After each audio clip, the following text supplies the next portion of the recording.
everyone, and welcome to the Hawk, the regional premier center for recreation and the performing arts.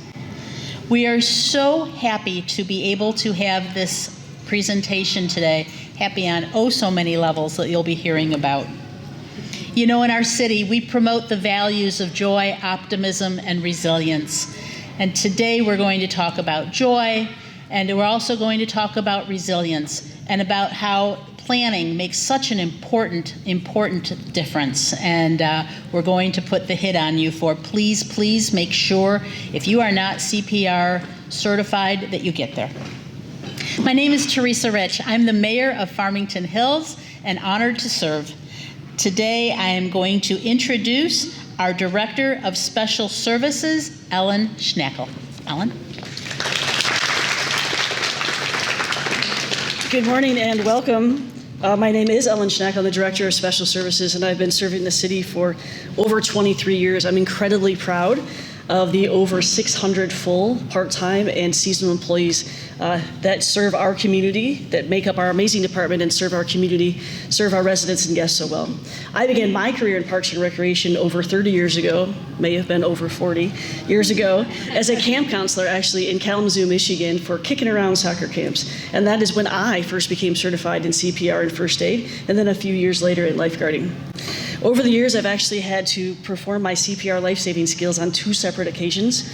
Once for a gentleman who fell victim to a heart attack on our walking track, an indoor walking track at the rec center where I worked. And the second time at my own son's soccer game when a referee collapsed and required CPR.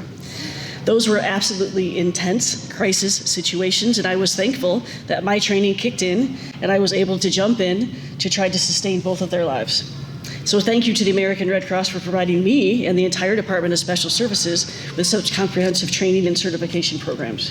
Please allow me to introduce Kelly King, who's got a long title and an important position.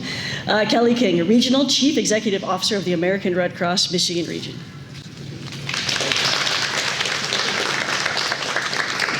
Thank you. Good morning, everyone. It's so great to be here on this occasion. Thank you for joining us for the American Red Cross National Lifesaving Award presentation today. I would like to thank Ellen and Hannah and the City of Farmington Hills for hosting the award presentation here today. This event is extra special for me. It is my first Lifesaving Award presentation as CEO here in the Michigan region. So I took this role in January, and I'm really honored to be able to do this today. We are going to honor 3 individuals today with a Lifesaving Award: Fauna Rambu, Amy Gunn Gill, and Vanessa Hersey Tart. So we are going to recognize them for their heroic actions in September of 2024. Fauna, Amy, and Vanessa are lifeguards and instructors here for the city of Farmington Hills. And it is worth noting that they received their Red Cross lifeguard training from the American Red Cross. That would be why it's Red Cross lifeguard training. I just want to share a brief history with you all today on the Red Cross Lifesaving Awards. So the program has its roots dating back to 1911. Since the beginning, the Lifesaving Awards have been about recognizing those who, in the face of an emergency, are using their life-saving skills and knowledge to save or sustain a life. This program consists of 3 different awards. The first, our Certificate of Merit. The second, Lifesaving Award for Professional Responders. And third, the Certificate of Extraordinary Personal Action. These awards and their recipients embody the spirit and mission of the American Red Cross to help alleviate human suffering in the face of an emergency.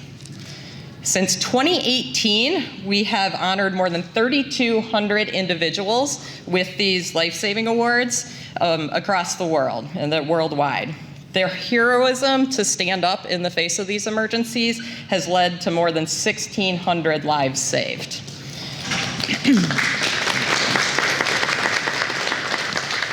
So as you all are aware, emergencies can happen at any time. That's why they are emergencies. You could be out at the grocery store, maybe at a sporting event, or even at work. So, and regardless of when and where the emergency occurs, there is often a commonality. And the question being, will somebody in the immediate vicinity have the skills necessary to respond in that emergency situation to the person or persons in distress? At this, Janet Dabish was at her desk at the Caustic Center in the early afternoon of September 3rd last year. The Caustic Center is about a 5-minute drive from here. A senior dispatcher for senior transportation for the city of Farmington Hills, Janet was enjoying some quiet moments of solitude at her desk when she suddenly lost consciousness. Thankfully, her colleagues knew what to do.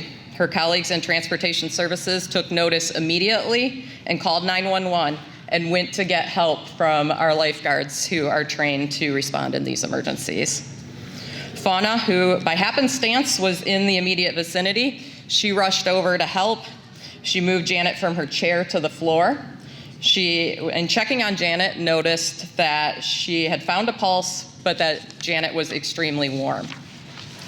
A coworker who had called 911 placed the phone next to Fauna and then began performing CPR using chest compressions and rescue breaths under the direction of a 911 dispatcher. At that time, Amy and Vanessa then arrived on the scene with an AED and prepared for defibrillation. Janet was shocked once, then Fauna and a Farmington Hills police officer who arrived on the scene rotated performing CPR.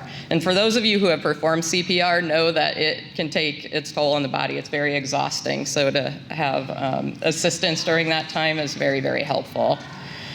Fauna and the police officer continued to perform CPR and delivered a second shock to Janet from the AED. It was at this point that Janet regained consciousness and opened her eyes. She was then transported by Farmington Hills paramedics to a local hospital. Thankfully, Janet is doing well. She is here with us today. We're excited for you to be here and for your family to be able to join us for this award presentation. So at this time, I would like to call Fauna, Amy, and Vanessa forward. On behalf of the American Red Cross of Michigan, I present each of you with the American Red Cross Lifesaving Award for Professional Responders. This award includes a citation, a lapel pin, and it is bestowed upon professional responders like lifeguards, our police officers, and other healthcare workers in this space. So I'm going to go ahead and do that now.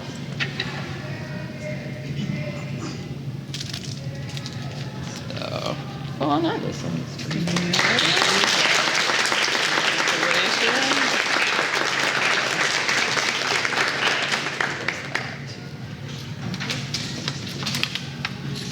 And Amy.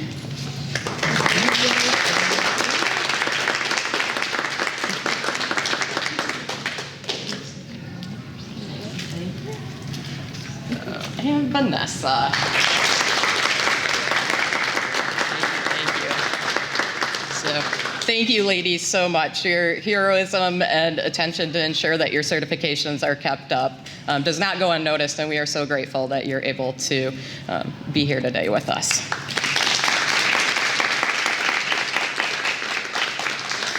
So, and your life-saving actions truly exemplify the mission of the Red Cross. We prevent and alleviate human suffering in the face of emergencies, and your skills jumping into action that day are critical to that, and you saved a life, and we are so grateful.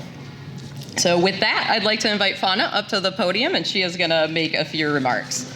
Hi, guys. I would like to say thank you for this recognition for the Lifesaving Award from the Red Cross. I appreciate and I'm honored to accept it on behalf of all of our team that helped us that day. There's a few others that are not here, but they definitely contributed to our success. All right. More than anything, I am grateful and thankful of the outcome that happened as a result of us acting that day.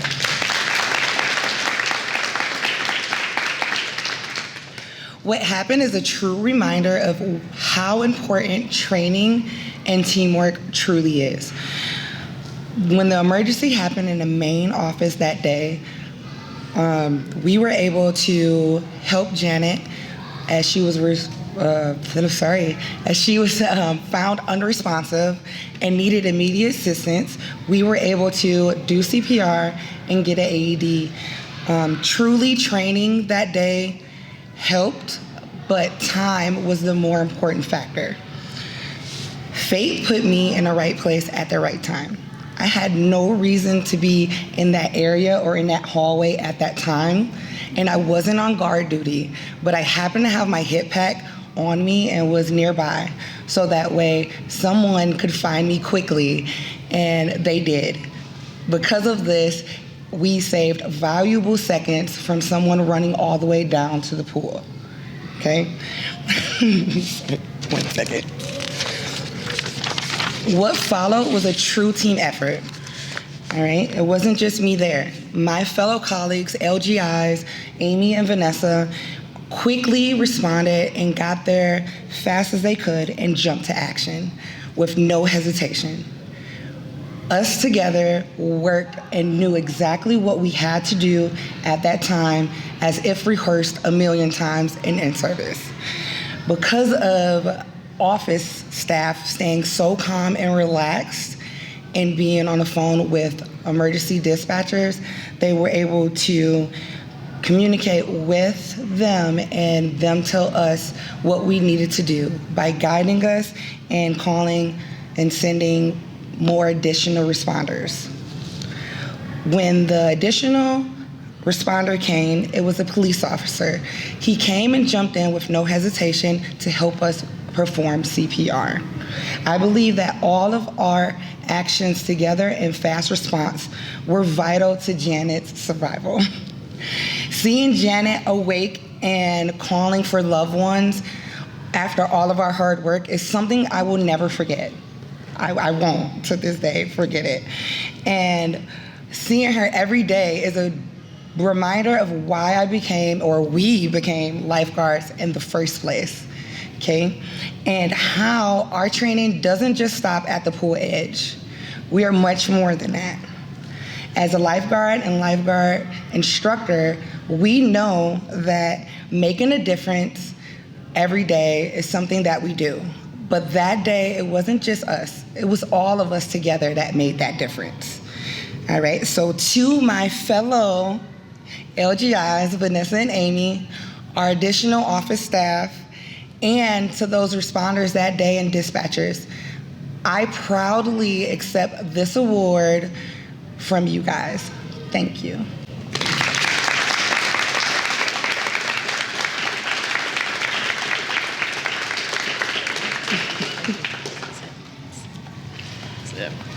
Thank you, ladies. Appreciate that. And thank you for the remarks, Fauna. And at this time, I would like to invite Janet up to make a few remarks as well.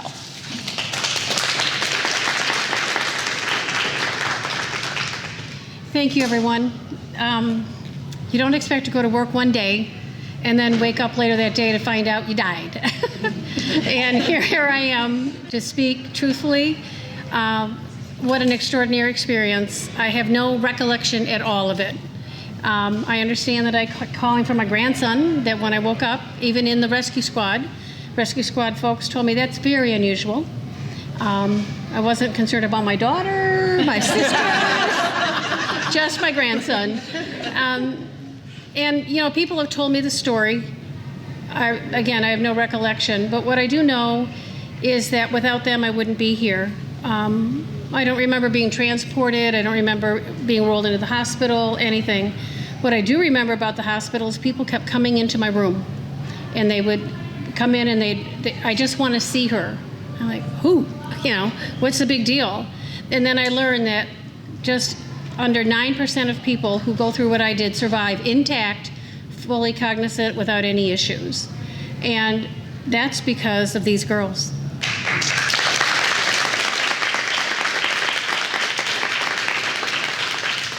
When I came into work that day, I had 3 lovely colleagues. Now I have 3 angels.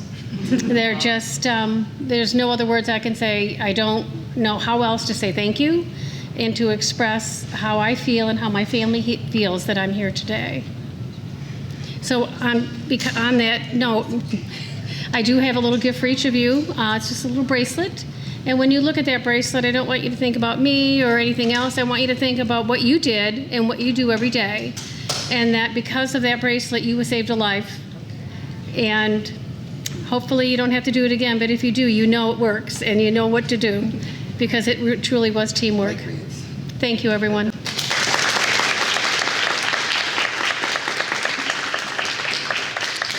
Thank you, Janet. Appreciate that. So in closing, I would like to say that the Red Cross has been creating courses and training people in first aid and CPR for more than 100 years. It is critical that we have individuals trained and knowing how to respond when an emergency does strike. So I would invite you, if you are not certified in first aid or CPR, to take one of those courses and increase your confidence and skills to be able to act in an emergency. And for those interested, you can find our life-saving courses at redcross.org/take-a-class. And with that, I'll turn it back over to Ellen.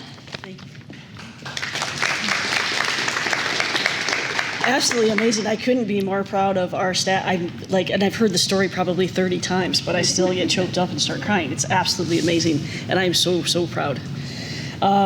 So thank you to Fana, Amy, and Vanessa for sure. And also thank you, I would be remiss not to thank our police and fire personnel in the city of Farmington Hills for doing such an amazing job answering that call on a daily basis to save others.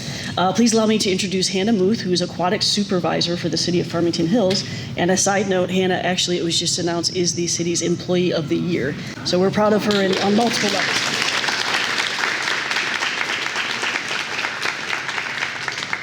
Thank you, Ellen. Good afternoon. My name is Hannah Muth, Supervisor of Aquatics for the City of Farmington Hills. I was thrilled to nominate the three of these women to my left, Fana, Vanessa, and Amy, for the American Red Cross Lifesaving Award, and I thank the Red Cross for recognizing their heroism. As their supervisor, I'm regularly impressed by their dedication to the craft, and I'm beyond proud to be able to work with them every day for the last 2.5 years. Thank you all for joining me here today and recognizing the heroic actions of these three brave women. As demonstrated last September, medical emergencies can happen at any time and to anyone. I would like to take this opportunity to express the importance of learning CPR and additional life-saving skills, even as an everyday person. The City of Farmington Hills offers various certification programs where anyone can learn to save a life. For instance, the Department of Special Services offers comprehensive babysitter and CPR certifications, and the Farmington Hills Fire Department hosts monthly CPR and AED trainings. We strongly encourage the public to attend, including all of you. Seconds matter in an emergency situation, and if you can provide care prior to arrival of emergency medical services, you could increase the chance of survival. As for the City of Farmington Hills Aquatics Division, we're hiring lifeguards. Those who are hired as lifeguard candidates will have their training paid for in full by the city. All three award recipients here today are certified lifeguard instructors through the American Red Cross. Wouldn't you like to be trained by someone who's saved a life?